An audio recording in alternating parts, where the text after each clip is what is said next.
The air was heavy with the stench of damp earth and rotting wood. A full moon hung low in the sky, casting an eerie silver glow over the forest clearing.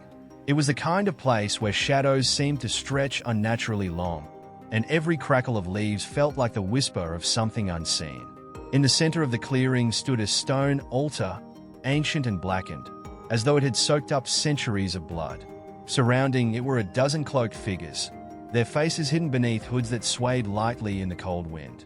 Their chants were low and guttural, a language older than words, vibrating in the very marrow of the air.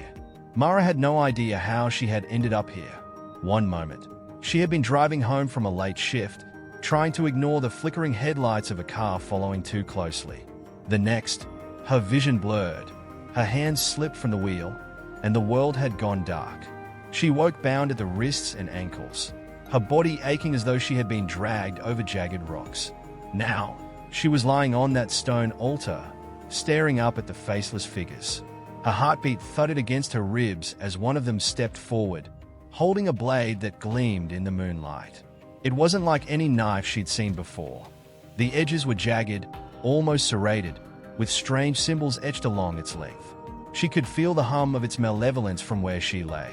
"You have been chosen," the figure intoned, its voice a guttural rasp that seemed to come from somewhere beyond its hood. "Not by us, but by them." Mara tried to scream, but her voice came out as a strangled croak. She struggled against the ropes binding her, the rough fibers biting into her skin. The figure ignored her desperation and raised the blade high.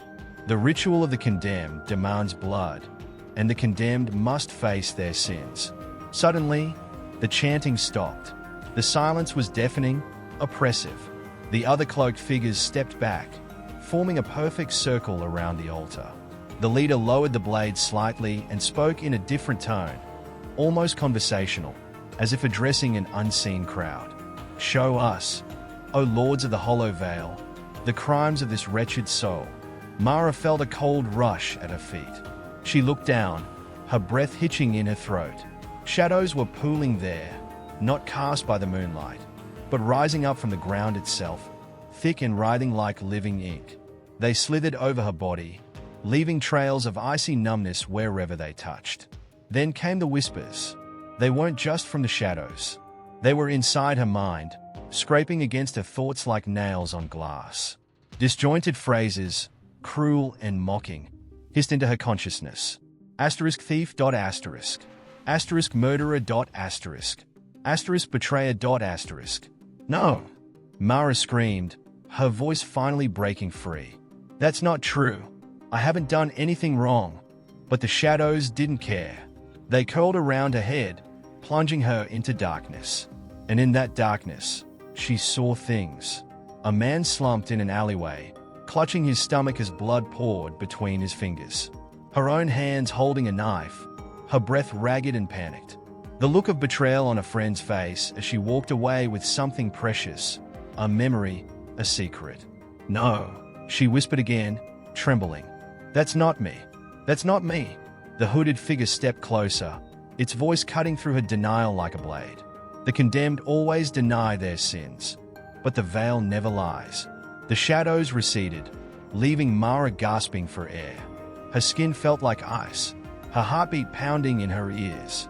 The figure raised the knife again, and this time, the edge of it seemed to shimmer, not with light, but with something darker, more primal. "The first cut reveals the truth," it said, and the blade descended. The world around Mara erupted into chaos. She screamed as the knife sliced into her forearm, but the pain was unlike anything she had ever felt. It wasn't just physical. It was as though the blade was carving through her very soul, peeling back layers she didn't even know existed. From the wound, a thick, black liquid oozed out, glistening in the moonlight. It wasn't blood. It moved on its own, writhing and curling like it was alive. The hooded figures watched in reverent silence as the black liquid dripped onto the altar, hissing and steaming as it made contact with the stone. Mara's vision blurred again, her head spinning. She felt as though something inside her was being drained, siphoned away into the darkness. But as the blade withdrew, the leader tilted its head, as if studying her. "It is not enough," it said, almost regretfully. The veil demands more.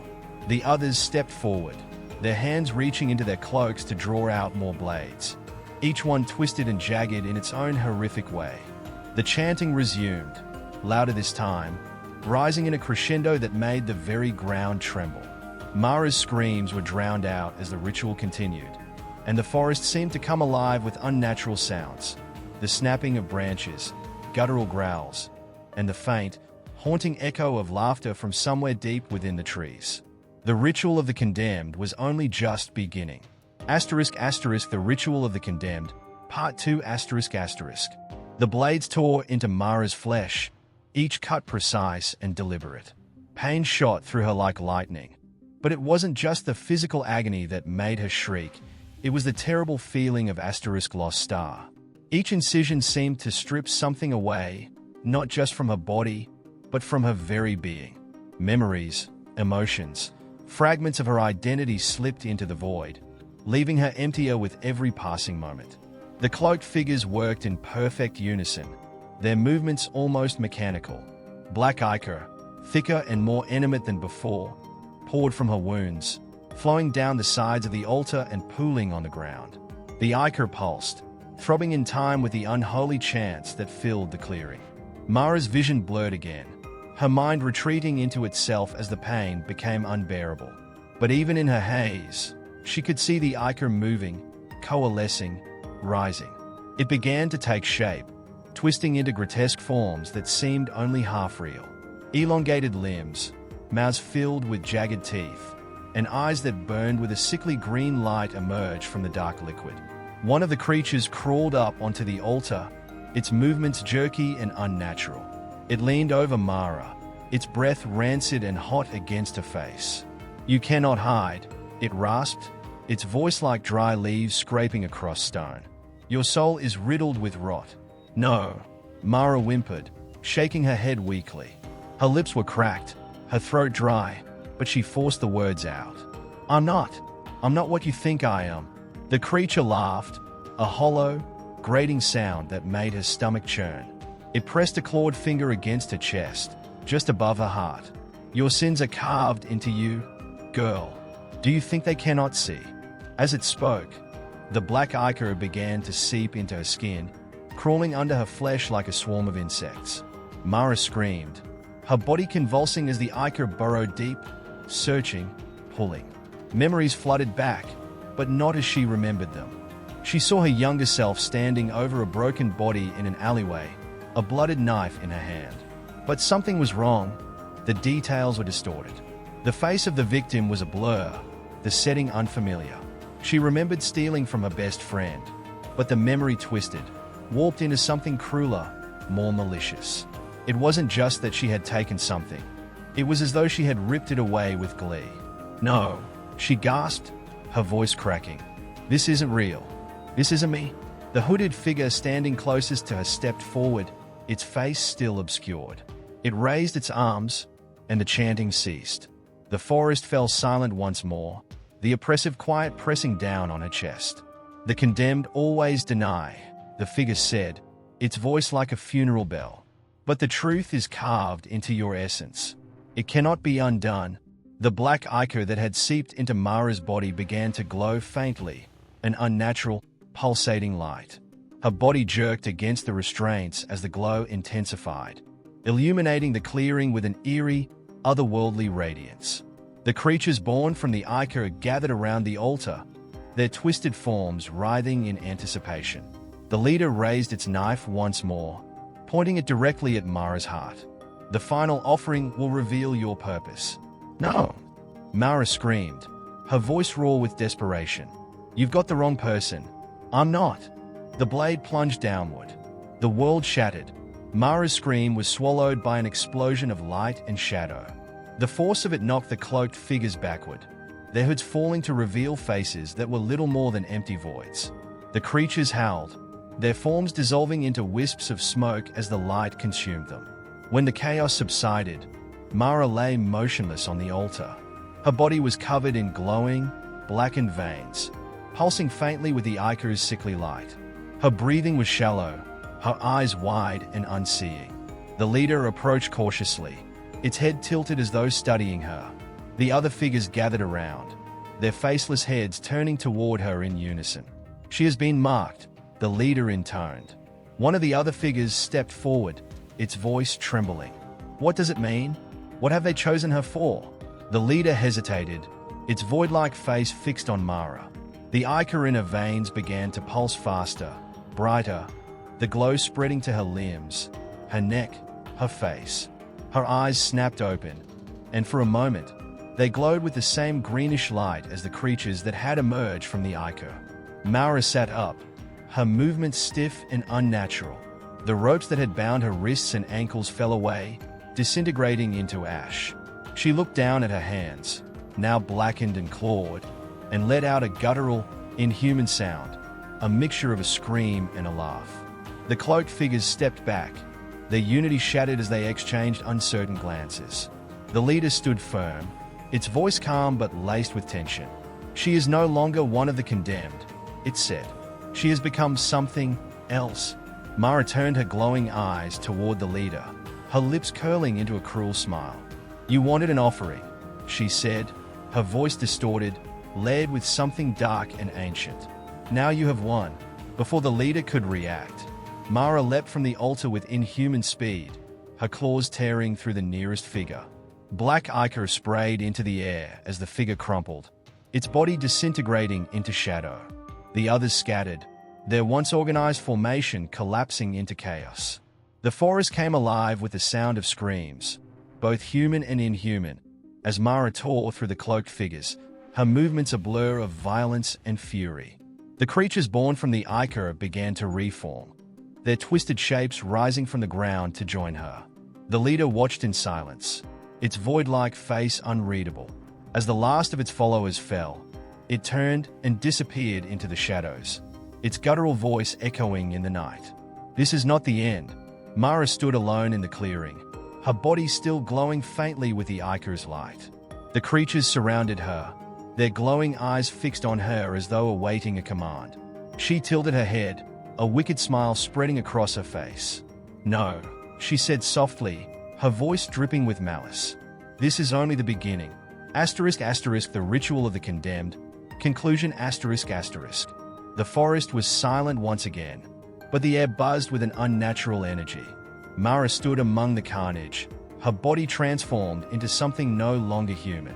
The black ichor in her veins pulsed like a second heartbeat, and the creatures born from the altar prowled around her, their glowing eyes locked on her every move. For a moment, Mara simply stood there, staring at her hands. The claws, the veins, the faint green light, they were alien, terrifying. Yet, as she flexed her fingers, she felt a strange sense of power coursing through her. It was intoxicating. "I didn't ask for this," she whispered, though her voice held no trace of the fear that had consumed her earlier. The largest of the creatures, a hulking mass of shadow and teeth, slithered forward. "But you accepted it," it rasped, its voice resonating with a guttural authority. "You fought. You survived. You are no longer prey, but predator." Mara clenched her fists, her claws digging into her palms. The memories the ichor had shown her, the twisted versions of her life, still lingered in her mind like a poison. But deep down, she knew the truth. She had done terrible things. The blood on her hands wasn't imagined. Yet now, standing in the clearing surrounded by these monstrosities, she felt no guilt. She felt free. "Why?" she asked, turning her glowing eyes toward the creature. "Why me?" The creature tilted its head, its maw stretching into something that might have been a smile. "You were chosen because you were broken. The veil saw the fractures in your soul and knew you could be shaped into something new. Something greater." Mara laughed bitterly, the sound echoing through the trees. "Greater? You turned me into a monster." "You were always a monster," the creature replied. "We simply stripped away the mask." The words stung, but they rang true. Mara's laughter faded, replaced by a grim determination. She looked around at the clearing, at the altar still slick with ichor, and at the creatures that watched her with a mix of reverence and fear. "What happens now?" she asked. The creature gestured toward the dark forest beyond the clearing. "The ritual is complete. You are the Herald of the Veil now. Your purpose is to bring balance, through fear, through death. The world has forgotten the old ways. It is your task to remind them. Mara's heart, or whatever was left of it, twisted at the words. The weight of her transformation, her new identity, pressed down on her. But she didn't flinch. Somewhere deep inside, she knew this was the end of the life she had known, and the beginning of something far darker. The surrounding forest began to shift. The trees twisted and warped, their bark splitting to reveal pulsating, black veins. The ground writhed as if alive, and the air grew colder with each passing moment. The creatures sank into the shadows, their glowing eyes the last thing to disappear as they dissolved into the darkness. Mara turned toward the altar one last time. The stone seemed to pulse in time with her own heartbeat, and as she stared, words began to form in her mind. They weren't spoken aloud, but she felt them as though they had been carved into her soul. Asterisk, the herald walks among the living, but belongs to the veil. Go forth, and sow the seeds of despair. Asterisk, a cruel smile spread across her face. She wasn't sure if it was her own, or if the ichor inside her was pulling the strings. Either way, she embraced it. Without another word, Mara stepped into the forest. The shadows swallowed her whole, but she wasn't afraid. The creatures followed her, their glowing eyes piercing the darkness as they flanked her on either side. The world beyond the clearing was vast and unaware of what had been unleashed. Villages nestled in quiet valleys, cities bustling with their false sense of security, all oblivious to the storm that was coming. Mara moved with purpose, her claws glinting faintly in the moonlight. The whispers of the veil guided her, filling her mind with promises of vengeance, power, and chaos. The first village she came upon was small, its streets lined with flickering lanterns. Families slept peacefully, their dreams untouched by the horrors that lurked in the woods. Mara stood at the edge of the tree line, her glowing eyes scanning the quaint little town. Behind her, the creatures waited, their forms shifting and restless. Mara raised one clawed hand, and the shadows surged forward like a tidal wave. The screams began moments later. In the chaos that followed, Mara felt no remorse. The ichor inside her pulsed with satisfaction, feeding off the fear and despair she unleashed. She was no longer Mara, the broken girl struggling to survive in a cruel world. She was the Herald of the Veil, and the world would learn to fear her name.